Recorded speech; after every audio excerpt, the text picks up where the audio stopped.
Welcome to Cape Cod. I'm Amy Harbeck with the American Dream, and this is Crosby Landing Beach in Brewster. Such a spectacular spot and historic as well. Today, we're going to head back up Crosby Lane and visit two historic properties. Let's go take a step back in time.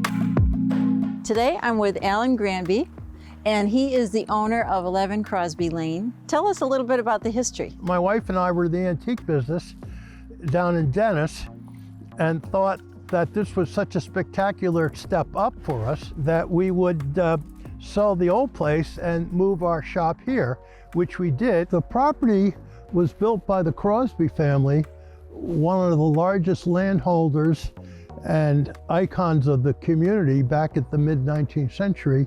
Them and the Nickerson families were the most prominent here in East Brewster. There's a beautiful old print showing this huge mansion over here and the carriage house. The reason for the carriage house is they would store carriages and then they would take the guests that were staying in the big house down to the Crosby Mansion, which is halfway from here to the beach. And you're looking to sell this now. Yes, well, it's such a beautiful house, and I'm sure some person who appreciates early American architecture will enjoy owning it as much as we have for such a long time. Thanks so much for spending time with us today. My pleasure. Here we are at the Crosby Mansion.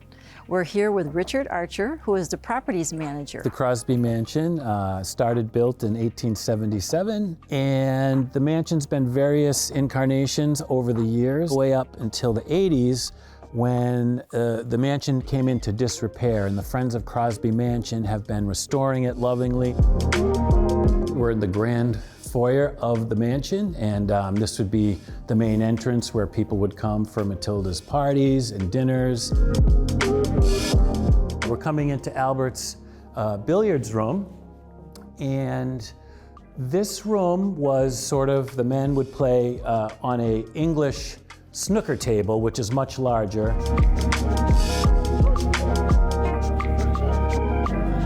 This room shows a little bit of influence from around the world, some Asian influences such as the Japanese leather paper. And this is our mansion library here, so thank you.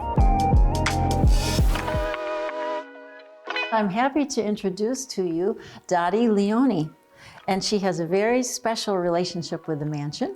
Maybe you could give us a little of your background. I started working at the mansion in 1992 when the state finally gave us the permission to start refurbishing the mansion because it was ready to be demolished. The state wanted to use it as a parking lot for Crosby Beach.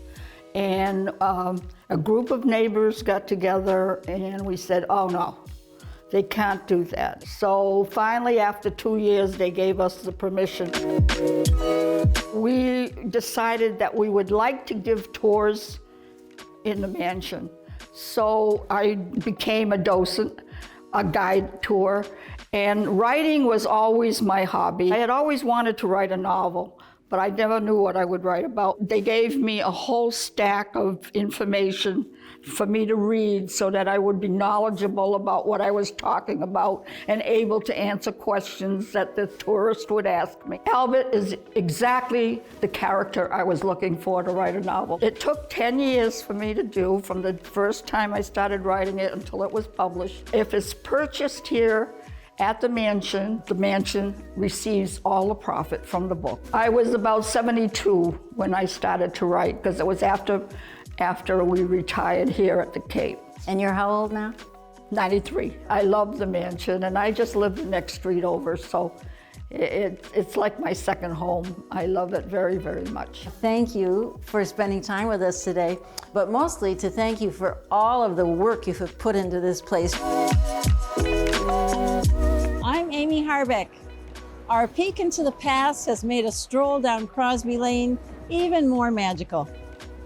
I look forward to bringing you to more magical locations on Cape Cod next time on The American Dream.